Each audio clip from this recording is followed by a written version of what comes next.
Ազգային ժողովի հարգարժան խոսնակ, հարգելի գործընկերներ, սիրելի հայրենակիցներ, քննարկում ենք Հայաստանի Հանրապետության գլխավոր դատախազի միջնորդությունը իմ Հովիկ Հովսեփի Աղազարյանից նկատմամբ քրեական հետապնդում հարուցելու համաձայնություն ստանալու մասին։ Միջնորդությունը հիմնված է երկու դրվագների վրա, երկու վարիանտներից միացված, դրանք պայմանականորեն անվանենք ոչխարների արտահանման գործ, մեկը մյուսը անվանենք $23,000 ենթադրյալ կաշառքի գործ։ Փորձեմ առանձին ներկայացնել պարզաբանումներ։ Նախ անդրադառնամ ոչխարների արտահանման գործին։ 2023 թվականի օգոստոսի 8-ին ես Սևան քաղաքը Սևանա լճի կողքինն է։ Սևանա լճում եղել եմ հանգստանալուց։ Ես չեմ գնում Սևտովեր, Եվրոպաներ, մեկ էլ մյուսներ, հանգստանում եմ Սևանում ամեն տարի մեծագույն հաճույքով։ Զանգում այն Սլավիկ Պողոսյանը։ Եվ ասում, մենք ծանոթներ էինք, եւ ասում, որ խոսալու բան կա, պարոն Աղազարյան։ Ասում, հա, Սլավիկ ջան, վաղը գանդեպենք զրուցենք։ Չէ, շտապ խոսալու բան կա։ Ասում, Սևանում եմ, Սլավիկ ջան, ոչինչ, ես կգամ, եթե հարմար է։ Ես անհանգստացա, որովհետև մի փոքրիկ ուրիշ կոնֆլիկտային իրավիճակ կար, որին ես տեղյակ էի, ասեցի երևի թե բարձրություններ առաջացել, մարդ ուզում է գա, դրանք կարամ օգտակարել եմ, թե չէ։ Եկավ։ Ես հելա ճանապարհի եզրին մեքենայով եկա, մեքենան կանգնեցրեց մի որոշ հեռավորության վրա, ինքը դուրս եկավ մեքենայից եւ մենք այդտեղ զրուցեցինք։ Սլավիկ Պողոսյանը ինձ ասեց, որ ընկեր ունի, ով Էմիրատների հետ կապ ունի եւ կարող են ոչխարներ արտահանեն, բայց մի հատ խնդիր կա, որ երբ որ ոչխարները արտահանում են, պետք է ինչ-որ կարանտին անցնեն, տեղափոխվում են եւ քաշ են գցում, հնարավոր է արդյոք խնդրել համապատասխան մարմիններին, որպեսզի այդ կարանտինի այդ գործընթացները, անաստաբուժական գործընթացները անցկացնեն, ոչ թե ոչխարների տեղակայման վայրում անցկացնեն, ոչ թե բերեն եւ ոչխարները քաշ գցեն։ Ես որ տեսա, որ խոսքը չի վերաբերում են խնդրահարույց հարցին եւ կներեք մի քիչ ես ասեմ գինովցած էի, ասեցի որ Սլավիկ ջան, չեմ կարող միանգամից պատասխանեմ, ես կմտածեմ, կճշտեմ, կպատասխանեմ, վաղը կամ մյուսօրը կպատասխանեմ։ Այդպես բաժանվեցինք։ Այստեղ ես տիկին դատախազ մի բան եմ ուզում ասեմ, միգուցե ես սխալվում եմ։ Սլավիկ Պողոսյանը իր ցուցմունքներում ասում է, որ մենք երկուսով ենք զրուցել Սևանում։ Ես ասում եմ, որ մենք երկուսով ենք զրուցել Սևանում։ Աշոտիկ Կամավոսյան ասում է, չէ, ես էլ եմ մասնակցել այս զրույցին։ Ինչպես։ Հա, որ ինքն էլ է մասնակցել զրույցին։ Եվ միջոցառումների մեջ, որը ստորագրել է տիկին դատախազը, ասում է, որ պարոն Աղազարյանի հիմնավորումները անարժանահավատ են, որովհետև ապացուցված է, որ Աշոտիկ Կամավոսյանի, Հովիկ Աղազարյանի եւ Սլավիկ Պողոսյանի հեռախոսահամարները սպասարկվել են նույն ալեհավաքում։ Բայց հարգելիներս, նույն ալեհավաքում դա չի նշանակում, մի ալեհավաքը չի սպասարկում 5 քառակուսի մետր տեղ։ Մի ալեհավաքը սպասարկում է մի քիչ ավելի, շատ ավելի մեծ տեղ։ Եվ հետեւաբար միգուցե Աշոտիկ Կամավոսյանը մեքենայում նստած է, ես չեմ նկատել։ Դուք ո՞նց եք դա դնում։ Այսպես որպես ապացույց ես ամեն ինչի հիմքում եւ կարեւոր ձևով եւ իմ խոսքերից անարժանահավատ եք համարում եւ երկու կողմ ասում են մեկ առանձին եք զրուցել, երրորդ կողմն ասում է որ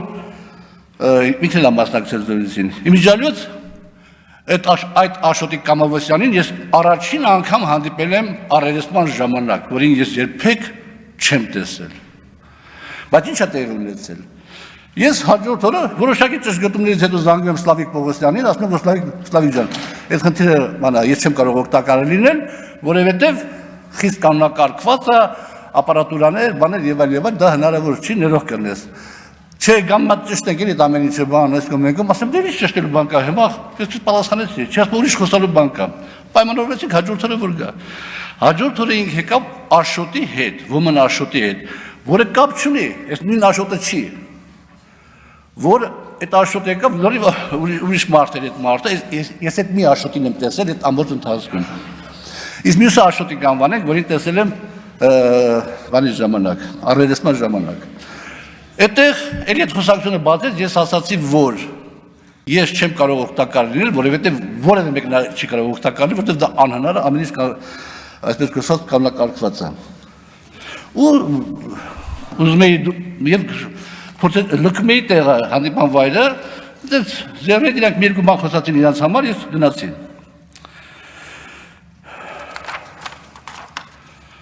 Հիմա ամենահետաքրքիրը, թե ոնց է այս գործը, ոնց է հետ կապված հարուցվել։ Տիկին դատախազը նշեց, որ Սլավիկ Կարապետյանը եւ Սլավիկ Պողոսյանը բանի մեջ են եղել, այդ հետախուզման մեջ են եղել, այդ վարորդական իրավունքների հետ կապված գործով եւ հիմա այդ բանը դատարանում է։ Իրար հետ խոսացել են, այն ասել է իմ աներս կարա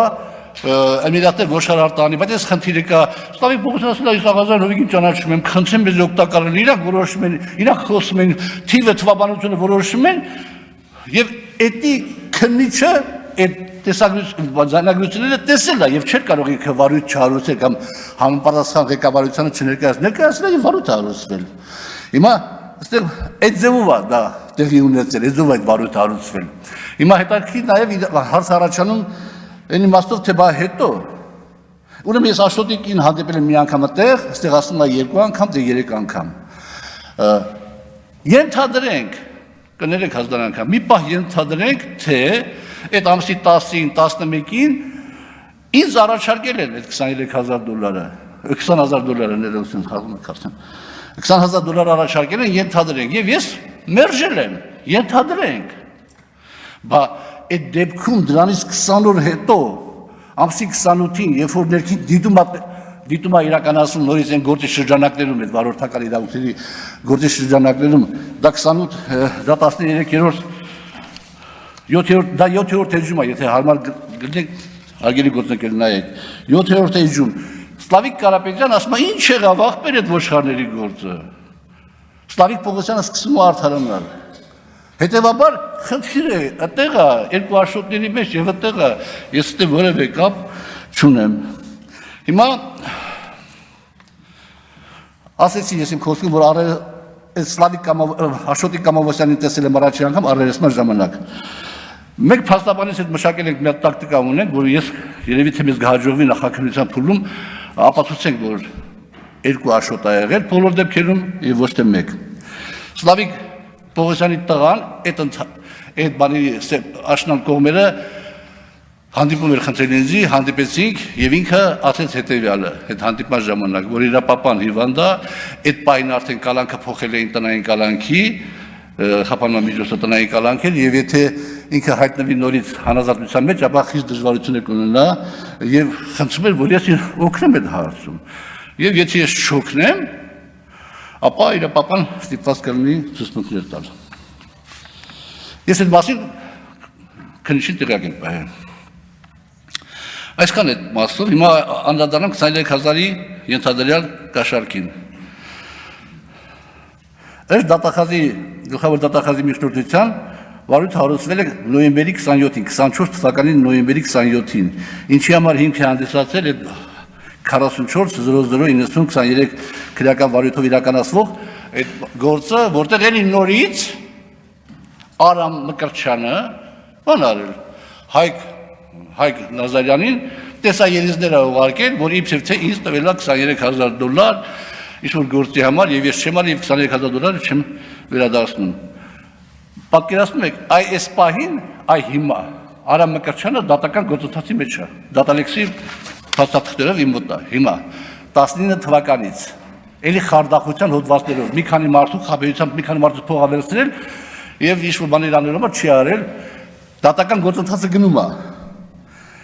Այս 44-00-90-23 գործը 23 թվականի վերջին է հարուցվել։ Ամենայն հավանականությամբ, եթե կարող միգուցե սխալվեմ, բայց դա շատ էական չի։ Արամը այդտեղ ֆիգուրանտ է, Մկրտչյան։ Ես 24 թվականի հունվարի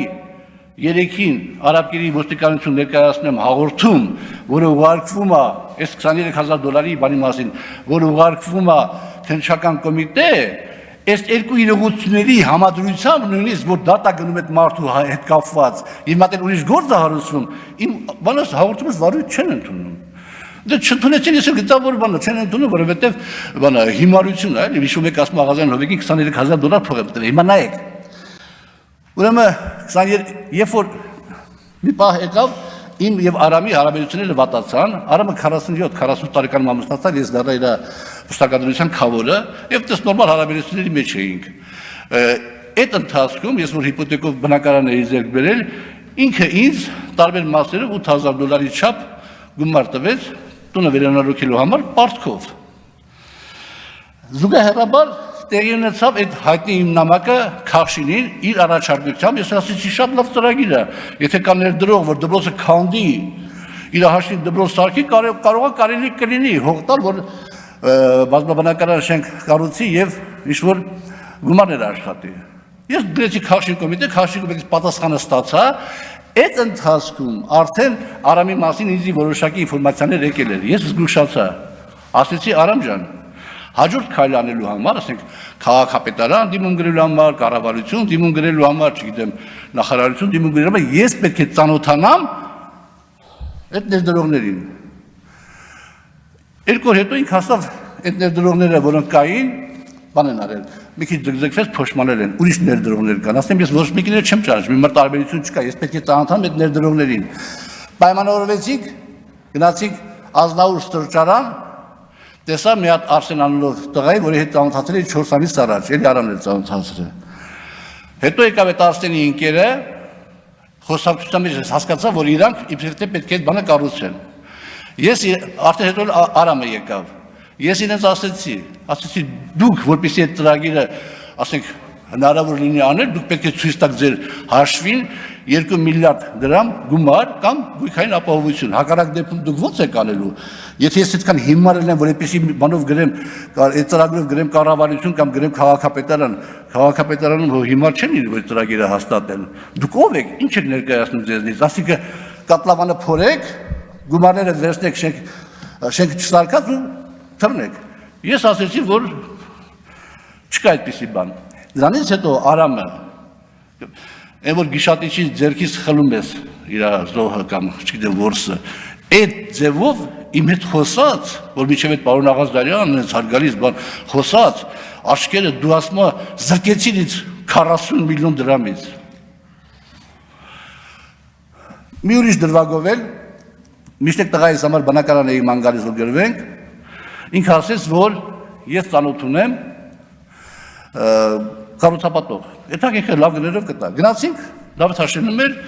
թանկերը չհամաձայնվեցինք։ Ես չհամաձայնվեցի։ Հետո այդ կառուցապատողի հետ ես հանդիպեցի Երևանի հավաքանութությունների հետ կապված դրամահավաքի ժամանակ հանդիպեցի, ինքը ինձ հարց տվեց, պարոն Աղազդարյան, Արամը ձեզ փող տվել է։ Զարմացա հարցից, ասեցի հա, ինչքան, ասեցի $8,000 չափ մոտավորապես, բանը բնակարանի վերանորոգման համար, պիտի միջև աշուն վերադարձնեմ, ասեմ խի, ասում $25,000 ես իրան տվել եմ, ինչ-որ պարտքով, թե ինչով, ինք ասում տվել եմ ձեզ, տվել Աղազարյանը ու չի կարող վերադարձնի։ Իր այդ խոսացի Արամի հետ, ասեցի ես ինչ արա ասում, ասում ես բան չկա, ես սուտ ասում, ճիշտ է ես իրան պարտք եմ, բայց ես չեմ ասել, որ տվել եմ ձեզ։ Վերջը, այս կոմենքում, բա հիմա ո՞նց ես այդ մարդու փողը վերադարձնելու,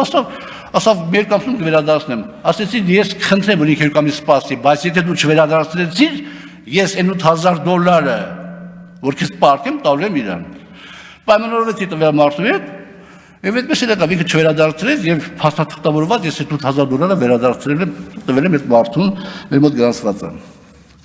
Հիմա շատ մանրամասն չի ներկայացնել այդ ամեն ինչը, բայց բոլոր դեպքերում, երբ որ մի տարի 23 թվականի վերջին Գոհարանունով մեկը շրջանառության մեջ դրեց, որ $23,000 ինձ գումար տվել, ինքը զանգել էր մեր քաղաքացիական պայմանագրի անդամներից մեկին Հայկ Նազարյանին, Հայկ Նազարյանը զանգել էր ՊՎԾ-ի աշխատակիցներից մեկին Արման Սմբատյանին, Արման Սմբատյանը զանգեց ինձ, ասեց պարոն Աղազարյան, այսպիսի հարց կա, ինչի մասն է խոսքը, ես ասեցի 2 ժամ ընթացքում խնդրում եմ կազմակերպել հանդիպում Գոհարի եւ Հայկի հետ։ Եթե չկազմակերպես հանդիպում, ես գնում եմ ԱԱՑ, չկազմակերպես հանդիպում, ես գնացի ԱԱՑ, ԱԱՑ հաղորդում, ԱԱՑ-ի հետ խոսացի, ԱԱՑ-ը որոշակի ուսումնասիրություններից հետո ասեց, որ ես դիմեմ ոստիկանություն, դիմեցի, արդեն ասեցի, որ վարույթ չընդունվեց։ Այդ ձևով այդ ամեն ինչ եղել, հիմա այդ գործունեությունը վերցված է եւ դրված է այս ամեն ինչի հիմքում։ Հիմա այստեղ հարցեր են առաջանում, թե ինչու։ Նախ ես հարգելի գործընկերներ, ես հիմա այս գործի շրջանակներում աշխանով արժանահավատ կլինի ասածը, աշխանով արժանահավատ չլինի ասածը, բայց ես այն համոզման եմ գալիս, որ մենք որ պայքարում ենք քրեական ենթամշակույթի դեմ եւ այդքան լուրջ օրենքներ ենք ընդունում եւ անընդհատ պայքարում է դատախազությունը համապատասխան իրավական մարմինները մենակ այս իմ գործի շրջանակներում մենք հսկայական վնաս ենք հասցրել քրեական ենթամշակույթի դեմ պայքարում, որովհետեւ մարդիկ դիմում են, ասում են Արամ Մկրտչյանը մեզ խաբերության փող է վերցրել, մի քանի մարդ է, մի հոգի չէ։ Արամ Մկրտչյանը մի տարի առաջ փետրվարի 15-ին հանգիստ լքում է Հայաստանի Հանրապետությունը, հաջորդ անգամ այդ մարդիկ, այդ մարդկաստանոթները, բարեկամները, ընկերները չեն դիմի արդարադատության մարմիններին, չեն դիմի իրավապահ մարմիններին, գտնում են իրենց թաղի հեղինակություններին եւ իրենց հարցերը կփորձեն այդով լուծել։ Հիմա մի հետաքրքիր հանգամանք էլ ասեմ եւ անցնեմ մի քիչ քաղաքական։ Ժամանակը սուղա իմ քաղաքացիական պայմանագիր գործընկերներից 2 հոգի իմ համար դժվար պահի ես իրացից գումար եմ խնդրել եւ իրանք ինձ օգնել են ոչ 100,000 դրամ շնորհակալ եմ ամեն լուման ծախսեն իրենց ընտանիքի բարօրության վրա հիմա վաղը չեմ ուզում իրանք կանեն ասել դի կաշառք եք տվել հովիկին աղազարյան չի դե չէ դες բան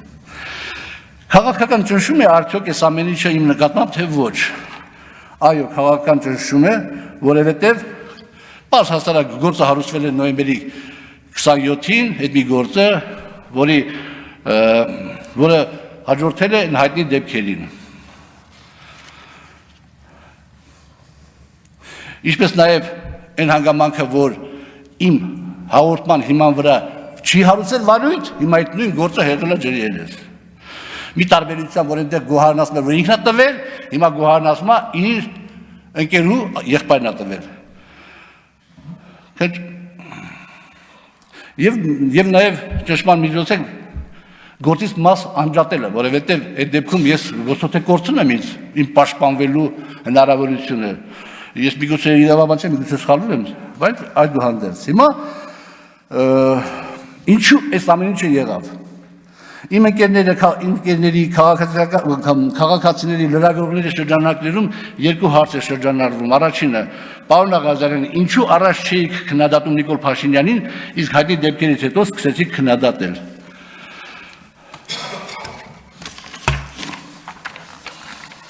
Եվ երկրորդ հարցը,